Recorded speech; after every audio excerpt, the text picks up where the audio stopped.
You know when you're flicking through channels late at night, bored out of your mind? With each click of the remote, your eyelids get heavier and you're debating just calling it a night and going to sleep. Then you find it a cliché, dime a dozen feel-good movie. It's way too bright. The acting is mediocre at best and the plot is so overused that you can practically predict everything. It's bad and you know it's bad, but you just can't not watch it.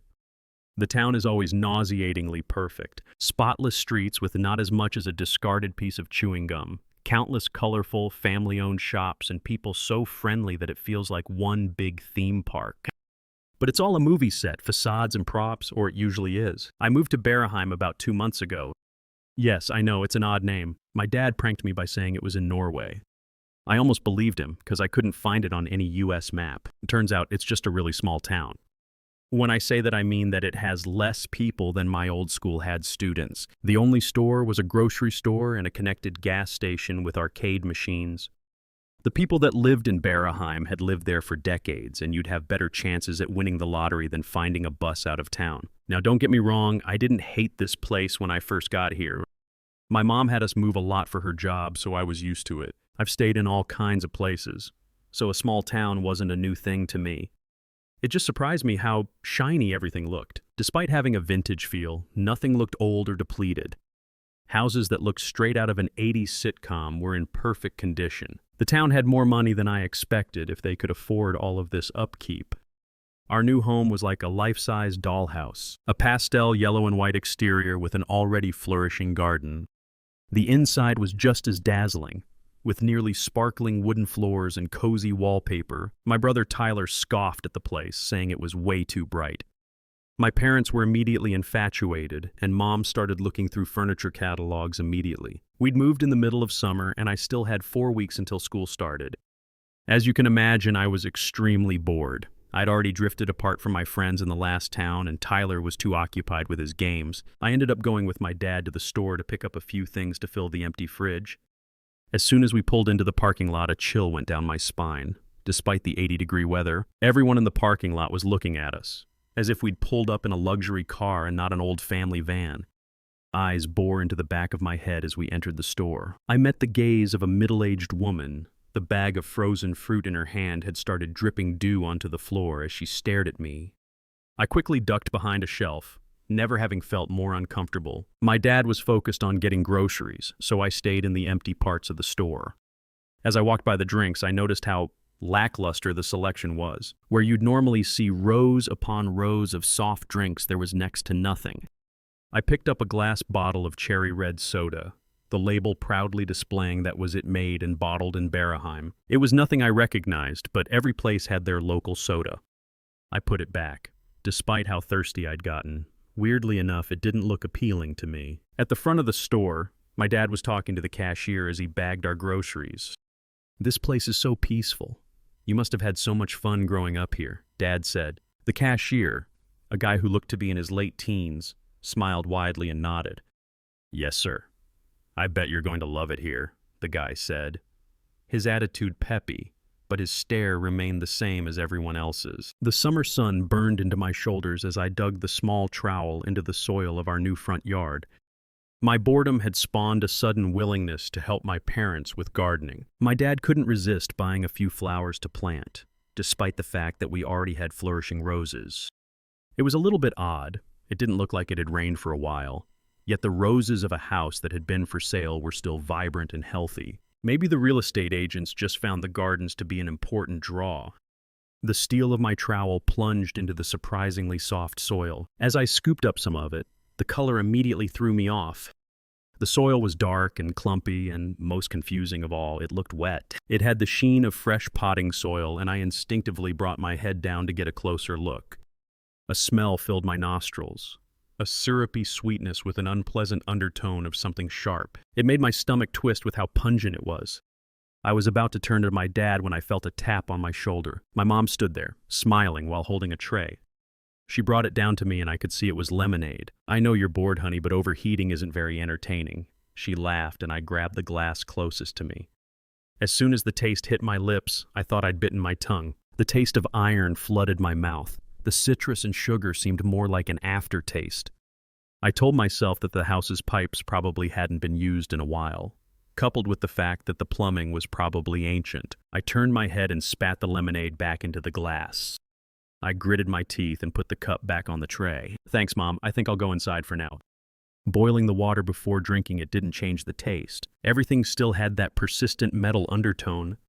I asked my parents about it and they said they couldn't taste anything. I had to ask an employee at the store if they had any bottled water. He came back with a dusty pallet, but I took whatever I could get. I just couldn't stand that salty iron taste. I took to wandering the town to keep myself busy. It was just as sparkling as our house with perfect, clean streets. The trees decorating the middle of the town square were just as lush as the flowers in our garden. The smell of fresh baked cake wafted through the air as the numerous bakeries and cafes opened for the day. It was overwhelming and I found myself a little nauseated. What town needed 3 bakeries on the same street? People were staring less. Now they'd just smile politely when I walked past. Despite how warm they tried to make their smiles seem, they still looked too wide to me, like they were trying too hard. I thought I was just having a hard time adjusting. My family didn't have the same problem. I came home to find Tyler playing catch with my dad in the backyard. Something you need to know about my dad is that he's not the sporty type. I didn't even know we owned any baseball gear. My little brother, who usually preferred to sit inside and play video games, was enthusiastically catching the baseball in his gloved hand. My mom was humming in the kitchen, taking a sizzling roast out of the oven. A pot of mashed potatoes sat bubbling on the stove. She'd always been a terrible cook, yet all the food looked straight out of a cookbook. You're probably thinking it's weird that I'm judging my family for making self-improvements. It's not just that, though. It's the way they talked, too. Their voices were cheerful and almost animated as we ate dinner. Words flurried around me. I couldn't recognize them as the voices of my family. I poked at my perfectly tender roast with my fork as I looked out the window. The flowers we had planted just a few days ago were blossoming beautifully, their petals so vibrant it hurt my eyes. I finally saw other people my age. There was a group of teens in a field by the tree line leading into the forest. They were having a picnic, laughing and chatting as they drank that bright red soda. I made eye contact with a girl, and she gave that unnervingly wide smile as she motioned for me to come over. "You're the new kid, right? I'm Jane. Do you want to join us?" she asked, patting an empty spot on the checkered picnic blanket. The feeling of unease in my chest was still present, but I'll be honest, I was pretty lonely, and it was starting to overwrite that feeling. I sat down, taking a closer look at the group. The boys were all in neatly ironed polo shirts while the girls all had flowing summer dresses. I felt way out of place in my old shorts and t-shirt. Jane held out something to me. It was that crimson soda. She'd already opened it for me, the fizzing of the carbonation prickling my ears as the artificial cherry wafted up into my nose. "It's a Beraheim staple.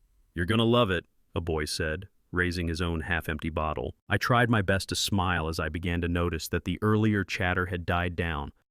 Every pair of eyes were glued to me, looking expectantly. No, they were looking excitedly. Their smiles seemed less like friendly peers and more like grinning hyenas, waiting for their meal, their perfect teeth glistening. I shivered despite the sun on my back. I thought about making an excuse and leaving, but before I could finish that thought, I was already bringing the bottle to my lips. What happened next is going to sound insane, but as soon as the sugary liquid ran down my throat, it was like all my worries fizzled away. I began to notice just how nice everything looked. The perfection that had disturbed me before now made me feel relaxed.